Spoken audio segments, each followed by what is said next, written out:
पहले जन स्वराज अभियान की शुरुआत हम लोगों ने पश्चिम चंपारण के विद्यालय आश्रम से पदयात्रा के माध्यम से शुरू करी थी। पिछले साल 2 अक्टूबर को उस पूरे अभियान की परिणति के तौर पर, पहले चरण की परिणति के तौर पर बिहार के करीब 1 करोड़ लोगों ने मिलकर एक राजनीतिक दल का गठन किया है जिसका नाम है जन स्वराज। बांका में हम लोग अभी तक पदयात्रा के जरिए नहीं पहुंच पाए हैं, लेकिन मैं बांका में पहले एक बार आया हूँ। लेकिन दल बनने के बाद ये बांका की मेरी पहली यात्रा है, पहली बार मैं यहाँ आया हूँ। आज धौरैया में एक छोटी सभा है। उसके बाद जैसा कि पहले से घोषित है 20 मई से छपरा, जिसको सारण जिला भी कहते हैं, वहाँ जेपी के गांव सिताब दियारा से बिहार में व्यवस्था परिवर्तन के लिए बिहार बदलाव यात्रा की शुरुआत होगी, जिसमें हर दिन 120 दिन में 240 विधानसभाओं में गांव, पंचायत, ब्लॉक, प्रखंड, हर जगह हम लोग जाने की कोशिश करेंगे। बिहार में बदलाव के संकल्प के साथ बिहार में भी तरक्की हो, बिहार में भी बच्चों के लिए पढ़ाई और रोजगार हो, बिहार में भी सही मायनों में जेपी के सपनों के अनुसार व्यवस्था का परिवर्तन हो। इस लक्ष्य के साथ अगले 4 महीनों में हम लोग बिहार के 240 विधानसभा क्षेत्र में मैं खुद जाऊंगा। उस दौरान मैं बांका में भी, यहाँ पर जो विधानसभा क्षेत्र है उसके हिसाब से 3-4 दिन तो लगेगा ही लगेगा। उस समय फिर से मुलाकात होगी। आज संगठन चूंकि बन गया है, संगठन बनने के बाद, दल बनने के बाद पहली बार मैं आया हूँ, तो आपसे मुखातिब हूँ। अब आपके जो सवाल है वो आप सवाल कर सकते हैं। बहुत बहुत धन्यवाद। आपने कहा था कि 120 से 125 सीट अगर आ गया हमको तो हम अपना हार मानेंगे उसको। अगर 25 सीट रह जाता है आपको, तो आप किस साइड बैठेंगे सदन में, पक्ष में या विपक्ष में या किसी के समर्थन में? अलायंस जब 125 को अपनी हार मानेंगे, स्वाभाविक है अगर 25 या 30 आ गया तो उसको जीत तो मान नहीं सकते हैं। आप रहेंगे तो बिल्कुल विपक्ष में बैठेंगे, इसमें क्या दिक्कत है? हम लोग के लिए, मेरे लिए राजनीति चुनाव लड़के एमएलए एमपी बनना, बालू और शराब का ठेकेदारी करना पैसा कमाने का जरिया नहीं है। जितना नाम, पैसा, शोहरत लोग एमएलए एमपी मंत्री बनकर कमा सकते हैं, उससे बहुत ज्यादा भगवान की कृपा से पहले से मिला हुआ है। राजनीति मेरे लिए एमएलए एमपी मंत्री बनने का जरिया नहीं है। राजनीति में इसलिए आए हैं, ऐसा लगता है कि बिहार के मिट्टी के होने के नाते बिहार में सुधार के लिए, व्यवस्था परिवर्तन के लिए किसी न किसी को प्रयास करना चाहिए। तो अगर हमारे जैसे व्यक्ति के द्वारा ये प्रयास नहीं किया जाएगा तो प्रयास कौन करेगा? आप लोग या समाज का एक बड़ा वर्ग इस बात की चर्चा कर रहा है कि इस प्रयास को सफलता मिलेगी कि नहीं मिलेगी, जबकि मेरा मानना है कि चर्चा इस बात की होनी चाहिए कि प्रयास होना चाहिए कि नहीं होना चाहिए। क्योंकि प्रयास चाहे हम करें या आप करें, प्रयास आज हो या 10 वर्ष के बाद हो, अगर बिहार में सुधार करना है तो प्रयास तो किसी न किसी बिहार के व्यक्ति को ही करना पड़ेगा। तो पहले प्रयास को देखिए, जांचिए, परखिए, बहुत ज्यादा परिणाम की चिंता किए बगैर कीजिए। परिणाम की चिंता हमेशा करते रहेंगे तो कभी आमूल चूल परिवर्तन वाला प्रयास आप कर ही नहीं सकते हैं। क्योंकि अगर रूटीन आपको परिवर्तन चाहिए तो वो करने के लिए पहले से राजनीति चल ही रही है। तो आपको ये तय करना है कि जो प्रयास जन स्वराज के तहत किया जा रहा है, क्या ये प्रयास बिहार के हक में है, बिहार के भले के लिए है, और उस पर टीका टिप्पणी जायज है। परिणाम क्या होगा ये तो ऊपर वाले के हाथ में है, भविष्य के गर्त में है। लेकिन ईमानदारी से किया हुआ प्रयास, ये हम लोग को ये बताया जा गया है कि ईमानदारी से किया हुआ प्रयास कभी विफल हो नहीं सकता है। इसलिए जन स्वराज को भी सफलता मिलनी ही मिलनी है। बिहार की भी किस्मत आज नहीं तो कल बदलेगी ही बदलेगी। वो दिन आएगा ही आएगा जब बिहार भी दूसरे राज्यों की तरह विकास की दौड़ में शामिल हो, यहाँ के बच्चे भी शिक्षा, रोजगार के दौड़ में आगे रहे। ये स्थिति हमेशा, आज की जो स्थिति है हमेशा नहीं बनी रह सकती है। इसलिए जन स्वराज का ये प्रयास आपको उसी नजरिए से देखना चाहिए।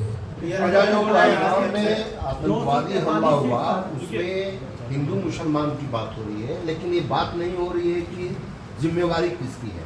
आप इस पे क्या कहना चाहेंगे? देखिए, भाजपा ने एक बात पिछले 8-10 वर्ष में बड़े मैं कहूँगा बखूबी किया है कि कोई भी ऐसी घटना होती है तो सरकार डिफेंसिव नहीं है।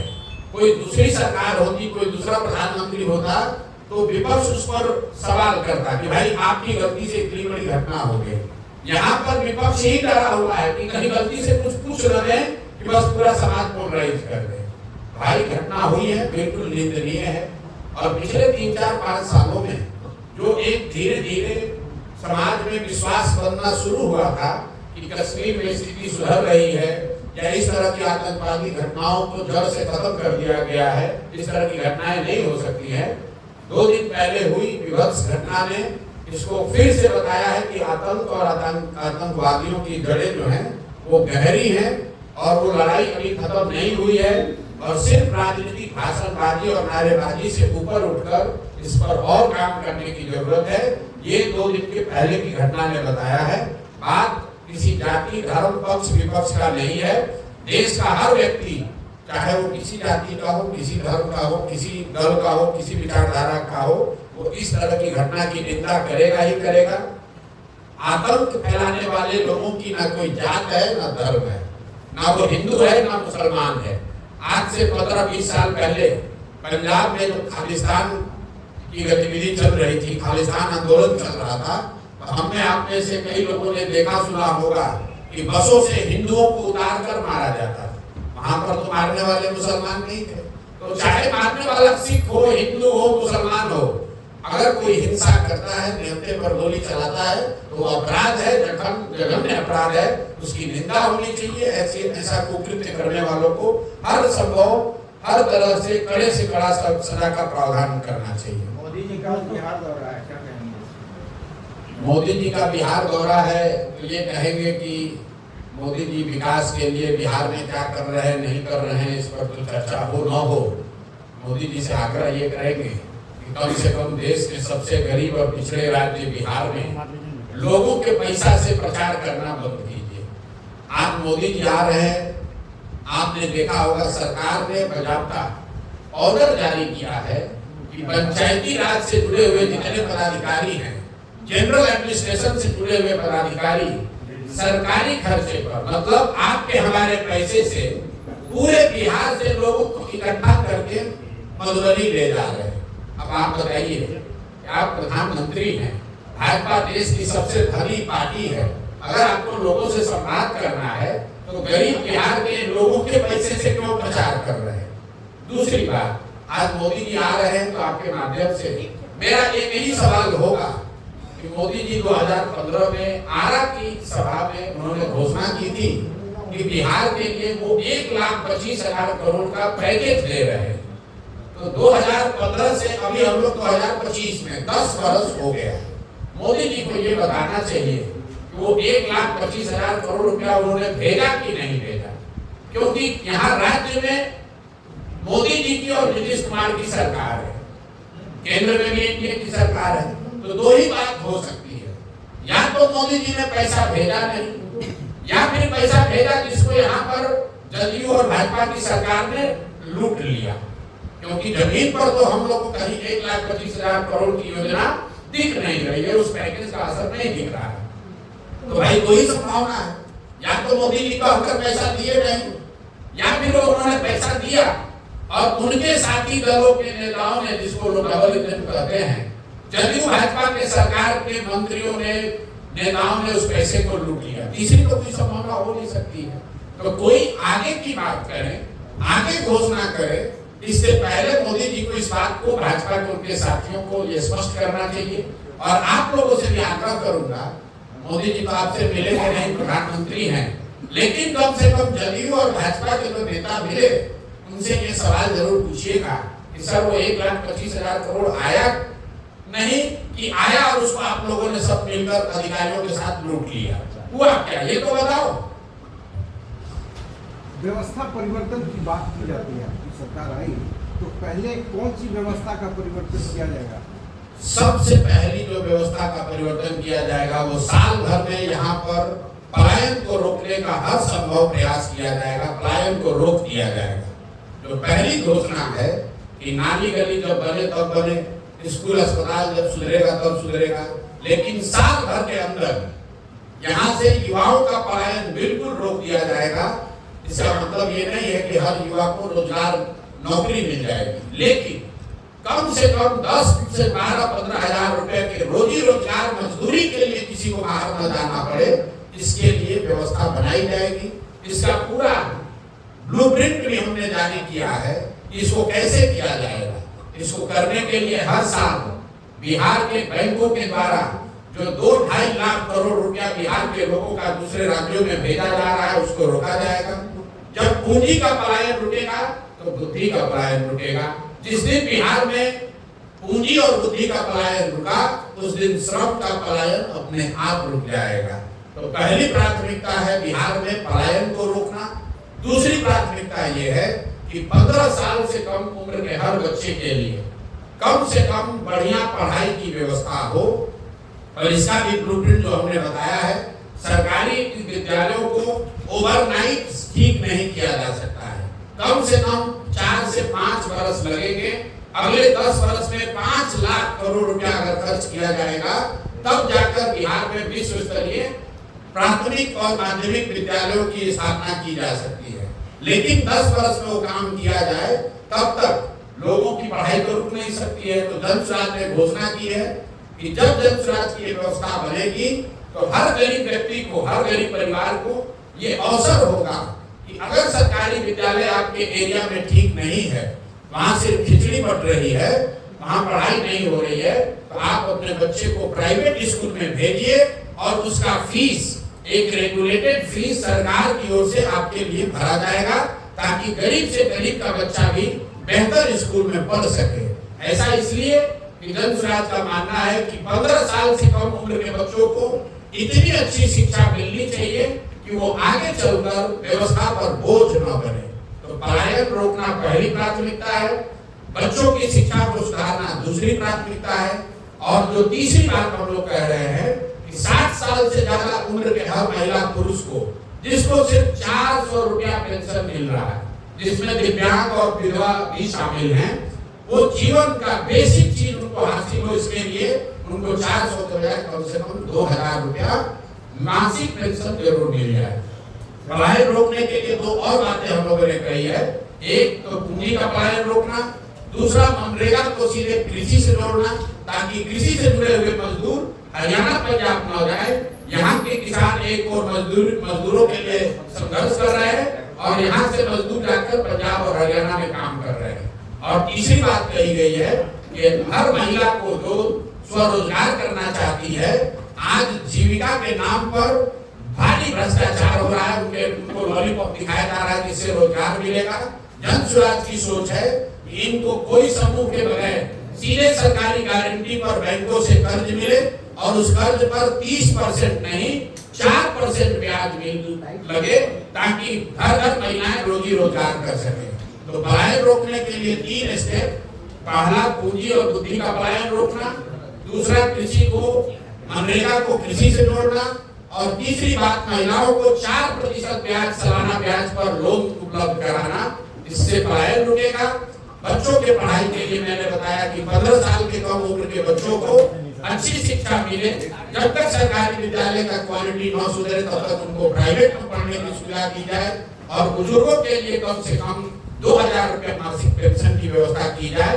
मोटे तौर पर जन सुराज के बिहार विकास के ये 3 मूल मंत्र है: शिक्षा, रोजगार और सम्मानजनक जिंदगी। सर, एक बात पूछना था, पुलवामा पे विपक्ष का आरोप है कि चुनाव जीतने के लिए पुलवामा हुआ था, चढ़ाया गया था, सरकार के द्वारा जांच हो रही है, लेकिन अभी बिल के बाद जो है फिर से लगातार इसका विरोध हो रहा है, क्या कहेंगे? देखिए, बदलने के लिए राजनीतिक जो लोग राजनीति करते हैं, जो राजनीतिक दल हैं, वो आरोप प्रत्यारोप लगाते रहेंगे। हम और आप नहीं जानते हैं कि पुलवामा की सच्चाई क्या है। बहुत सारे लोग उसका दोषारोपण सरकार पर करते हैं। सरकार का अपना पक्ष है, लेकिन जब तक कोई बात प्रमाणित तौर पर जनता के बीच में न हो, इस तरह के आरोप प्रत्यारोप लगाना मुझे लगता है कि वो ठीक नहीं है। आतंकी हमले के मामले में देश को एकजुट होना चाहिए, ये गलत है और गलत का साथ किसी भी नजरिए से नहीं किया जा सकता है। उसका कारण चाहे कुछ भी बताया जाए। जहां तक भाजपा का सवाल है, ये लोग चाहे वो पुलवामा की बात हो या आतंकवादी का जनरल मामला हो, इसको धर्म से जोड़कर समाज में विद्वेष फैलाने की इनकी जो नीति और सोच है, उसका नुकसान है और उसका भी विरोध उतनी मजबूती से होना चाहिए जितना विरोध पहले की अपीजमेंट पॉलिटिक्स का होता है। अगर भाजपा वाले ये कर रहे हैं तो निश्चित तौर पर उनकी गलती है और उसका विरोध होना चाहिए। सर, सरकार अगर बनती है तो भ्रष्टाचार पर आप क्या? हमने पहले कहा है कि हम उन नेताओं में से नहीं हैं तो ये कहे कि हमारी सरकार बनेगी और कल भ्रष्टाचार खत्म हो जाएगा। हम इस तरह की बात नहीं करते हैं। भ्रष्टाचार खत्म करने के लिए, भ्रष्टाचार पर अंकुश लगाने के लिए जनसुराज ने 4 स्टेप प्रोसेस बताया। आपने देखा इस देश में एक दल, एक आंदोलन अन्ना का शुरू हुआ जिसमें बताया गया कि जन लोकपाल करके कानून बन जाएगा, भ्रष्टाचार खत्म हो जाएगा। जिन लोगों ने आंदोलन किया वही भ्रष्टाचार के मामले में जेल में गए। तो मैं ऐसा नहीं समझता हूँ कि कोई एक व्यक्ति या एक कोई कानून, एक कोई अधिकारी भ्रष्टाचार को रोक पाएगा। दुनिया भर में जिन देशों ने भ्रष्टाचार पर अंकुश लगाया है, उनसे अगर आप सीखे तो बिहार के लिए जनसुराज ने भ्रष्टाचार रोकने के लिए 4 बातें बताई। पहला, सही और ईमानदार, जहां तक हो सके सही और ईमानदार जनप्रतिनिधियों का चुनाव। अगर आप बालू माफिया, शराब माफिया, ठेकेदारों को, बदमाशों को, लुटेरों को, गुंडों को चुनकर सरकार में बैठाएंगे तो उससे आप ईमानदारी की अपेक्षा नहीं कर सकते। दूसरी बात कही गई, सत्ता और संसाधन का बड़े पैमाने पर विकेंद्रीकरण। आज पूरी जो व्यवस्था है वो मुख्यमंत्री और उनके इर्द गिर्द के 4-5 अफसर चला रहे हैं। उन्हीं के हाथ में 3 लाख करोड़ का बजट है, उन्हीं के हाथ में योजनाएं हैं। उनकी मर्जी होगी तो पैसा जारी होगा, उनकी मर्जी नहीं होगी तो पैसा जारी नहीं होगा। जब पंचायती राज का कानून बनाया गया 1990 के दशक में, तो उसके प्रपत्र में ये लिखा गया है कि सत्ता और संसाधन का विकेंद्रीकरण होना चाहिए और करीब करीब 1/3 विकास की राशि पंचायती राज की संस्थाओं के माध्यम से खर्च होना चाहिए। बिहार में पिछले 20 वर्ष में 3% से कम राशि ही पंचायती राज्यों के माध्यम से खर्च हो रहा है। सारा पैसा अफसरशाही और अफसरों के माध्यम से खर्च हो रहा है। तो जनसुराज की दूसरी सोच है कि ईमानदार राजनीतिक नेतृत्व के चुनाव के साथ साथ बड़े पैमाने पर सत्ता और संसाधन का विकेंद्रीकरण होना चाहिए। सब कुछ चीफ मिनिस्टर के ऑफिस और उसके 4 अधिकारियों के द्वारा नहीं चलाया जाना चाहिए। तीसरा स्टेप ये है, बड़े पैमाने पर जन भागीदारी। जो भी योजना चल रही है, लोगों को ये पता तो चलना चाहिए कि योजना क्या है, उनका उनमें अधिकार क्या है। लोगों को पता ही नहीं है कि भाई हमको आवास के लिए कितना पैसा मिलना चाहिए। उनको ये पता ही नहीं है कि 3 डिस्ट्रिक्ट जमीन उनको मिलना चाहिए। भूमिहीनों को ये पता ही नहीं है। आपको ये पता ही नहीं है कि हमको आरोग्य कार्ड कहाँ से मिलेगा या किसानों की स्वनिधि का पैसा कब मिलेगा। तो जब भागीदारी न होना भी बड़ी परेशानी है। और चौथा और अंतिम बात, बड़े पैमाने पर टेक्नोलॉजी का इस्तेमाल।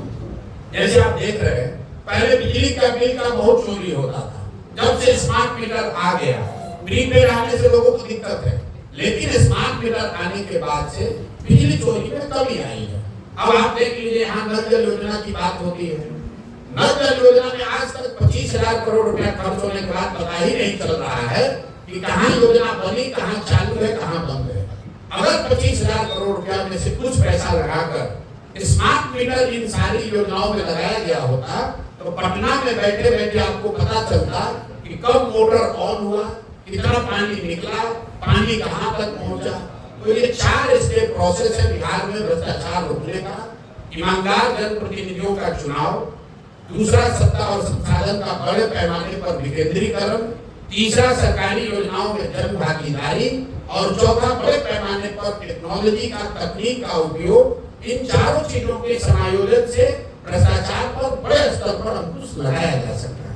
आपने सभी सीटों पर चुनाव लड़ने की घोषणा की है और सभी पार्टियां लगभग जातिगत समीकरण साथ है, आपका क्या रहेगा? आपका उम्मीदवार चुनने में आपकी क्या ये रहेगी? देखिए, ऐसा है, अगर आपका जन्म हुआ है तो आप किसी न किसी जाति के हैं, और समाज में अगर जाति एक मुद्दा है तो राजनीति में भी जाति होगी ही होगी।